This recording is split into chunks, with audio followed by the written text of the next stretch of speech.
morning, students of 10th class. Today we are going to discuss our first chapter of your textbook, The Footprints Without Feet.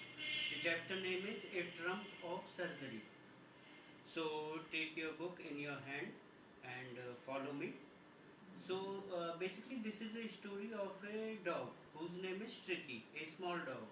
Is pampered and overfed by his rich mistress. He falls seriously sick and his mistress consults a veterinary surgeon. Now the question comes, does he perform an operation? Does the dog recover? क्या उस dog के ऊपर कोई operation किया जाएगा? क्या वो dog दोबारा से ठीक हो जाएगा? So the narrator is the veterinary surgeon and I is used here for the veterinary surgeon. Then the narrator says that I was really worried about Tricky this time. कि इस बार वो उस ट्रिकी के बारे में बहुत ज़्यादा चिंतित था. I had pulled up my car when I saw him in the street with his mistress and I was shocked at his appearance. जब नरेटर अपनी कार में बैठ कर गली से गुजर रहा था तब उसकी नज़र उस ट्रिकी पर पड़ी जो अपनी मालकिन के साथ वहाँ टहल रहा था और उसे देखकर नरेटर एकदम शॉक हो गया. He had become hugely fat क्योंकि वो बहुत अधिक मोटा दिखाई दे रहा था.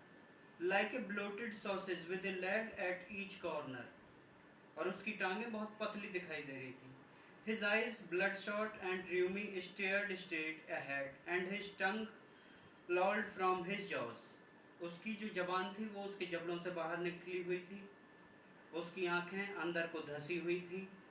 Mrs. Pumphrey is the mistress of the dog. Mrs. Pumphrey has turned to explain. Then Mrs. Pumphrey उस narrator को बताती है, he was so listless, Mr. Harriet, क्योंकि वो भी बहुत परेशान थी. And the narrator name is Mr. Harriet. He seemed to have no energy.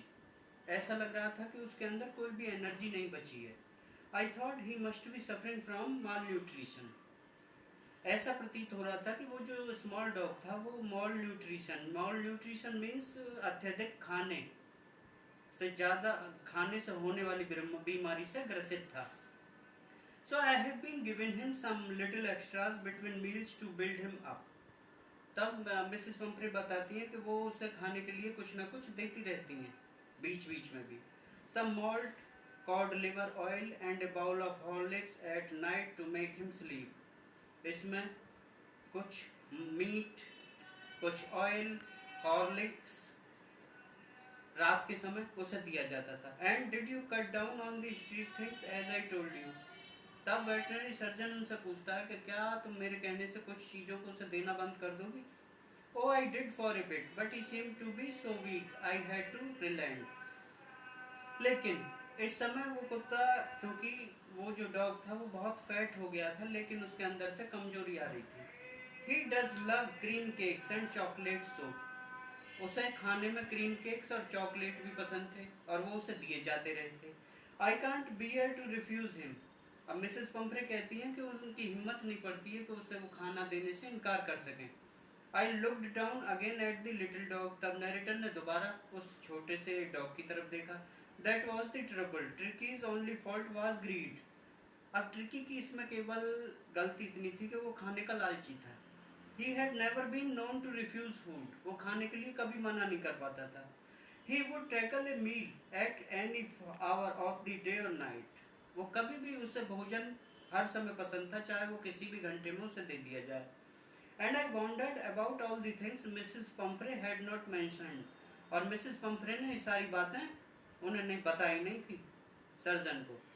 Are you giving him plenty of exercise? तब वेटनरी सर्जन मिसेस पंफ्रे से पूछती हैं क्या आप उससे व्यायाम भी कराती हैं. Well he has his little walks with me as you can see but Hodgkin the gardener has been down with lumbago so there has been no ring throwing lately. कि उसे केवल वो एक्सरसाइज के रूप में अपने साथ वॉक कराती हैं जैसा कि इस समय नरेटर देख रहा था, लेकिन ऐसा कुछ नहीं है, कोई स्पेशल एक्सरसाइज उसे नहीं दी जाती है.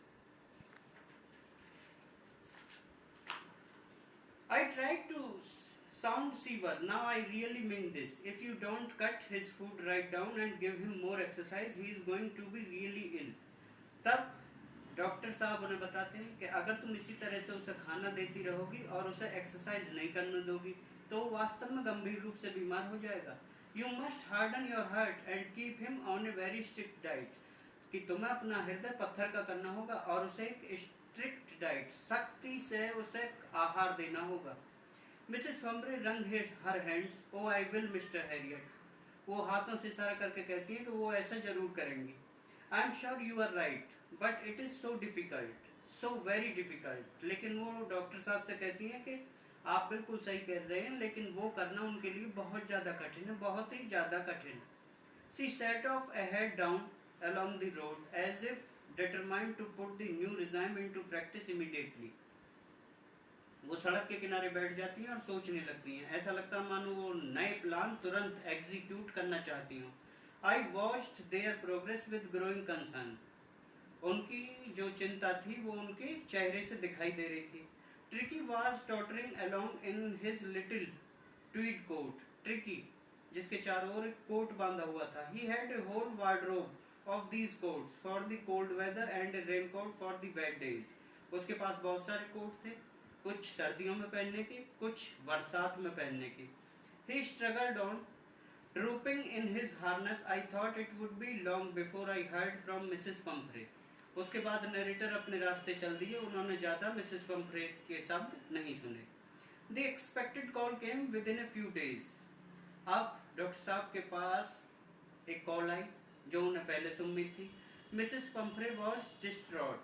Tricky would eat nothing. और ये कॉल थी मिसेस पंफ्रे की. इसमें कहा गया था ट्रिकी अब कुछ नहीं खाएगा. Refused even his favourite dishes and besides, वो अपनी फेवरेट डिशेस को भी मना कर चुका है. और इसके अलावा he had bouts of vomiting, और इसके अलावा उसे उल्टियाँ हो रही हैं. He spent all his time lying on a rug painting. उसका ज़्यादातर समय केवल लेटे लेटे ही बीतता है. Did not want to go for walk, ना ही वो टहलने जाना चाहता है. Did not want to do anything, ना ही वो कुछ करना चाहता है. I had made my plans in advance. अब डॉक्टर साहब ने अपने प्लान तैयार किए. The only way was to get Tricki out of the house for a period. वो चाहते थे कि ट्रिकी को कुछ समय के लिए उसके घर से अलग किया जाए. I suggested that he be hospitalised for about a fortnight to be kept under observation. उन्होंने डॉक्टर साहब ने सलाह दी कि उसे एक रात के लिए हॉस्पिटलाइज करना अच्छा होगा. The poor lady almost soon. She was sure he would pine and die if he did not see her every day. लेकिन उस लेडी ने, उसकी मालकिन ने कहा कि वो ऐसे तो मर जाएगी अगर वो उसे एक दिन भी नहीं देखेगी. But I took a firm line. Tricki was very ill. लेकिन डॉक्टर साहब ने उन्हें कड़े शब्दों में बता दिया कि ट्रिकी बहुत ज़्यादा बीमार है. And this was the only way to save him. और उसे बचाने का केवल यही रास्ता था. In fact I thought it best to take him without delay. और उन्होंने बताया कि सबसे ज़्यादा उपयुक्त यही होगा कि बिना देरी किए उसे हॉस्पिटलाइज्ड कर दिया जाए. And followed by Mrs Pumphrey wailings. और उसके बाद मिसेस पंफ्रे भी पीछे पीछे चल दी. I marched out to the car carrying the little dog wrapped in a blanket. तो उस छोटे से लिटिल डॉग को एक ब्लैंकेट में लपेटा गया और उसे कार में बैठा दिया गया. The entire staff was roused and maids rushed in and out bringing his day's bed, his night bed, favorite cushions, toys and rubber thing. और उसके साथ उसकी सारी फेवरेट चीजें, उसके बिछाने के बिस्तर, उसका नाइट बेड, उसके पर्दे, उसके खिलौने और उसके रबड़ से बने हुए खिलौने. ब्रेकफास्ट बाउल, नाश्ता करने का कटोरा, लंच बाउल, लंच करने का कटोरा, सपर बाउल, खाने सूप पीने का कटोरा. Realising that my car would never hold all the stuff. Doctor साहब की समझ में आ गया कि इतना सारा सामान उसकी कार में नहीं आ पाएगा. I started to drive away. Doctor साहब ने कार चलाना शुरू कर दिया. एज आई मूव्ड ऑफ, जैसे ही वो चले, Mrs Pomfrey with A despairing cry through an armful of the little quotes through the window. Mrs Pomfrey बहुत निराशा में चिल्लाने लगी. I looked in the mirror before I turned the corner of the drive. अब doctor साहब ने car चलाते हुए अपने कार के साइड विंडो से मिसेस पंफ्रे को देखा. Everyone was in tears. हर किसी की आंख में आंसू थे. Out on the road, I glanced down at the pathetic little animal gasping on my seat beside me. उसके बाद डॉक्टर साहब ने अपने बराबर की सीट पर बैठे हुए उस छोटे से कुत्ते को देखा. I patted the head and Tricky made a brave effort to wag his tail. उन्होंने उसका सर थपथपाया और ट्रिकी ने बहुत बहादुरी से प्रयास करते हुए अपनी पूंछ हिलाकर संकेत दिया. Poor old lad, I said. Doctor साहब ने कहा, बेचारा गरीब लड़का. You have not a kick in you, but I think I know a cure for you. क्योंकि तुम्हें पता नहीं है कि तुम्हारे साथ क्या हुआ, लेकिन मेरे पास तुम्हारे लिए एक इलाज है. So chapter will be continued in part second.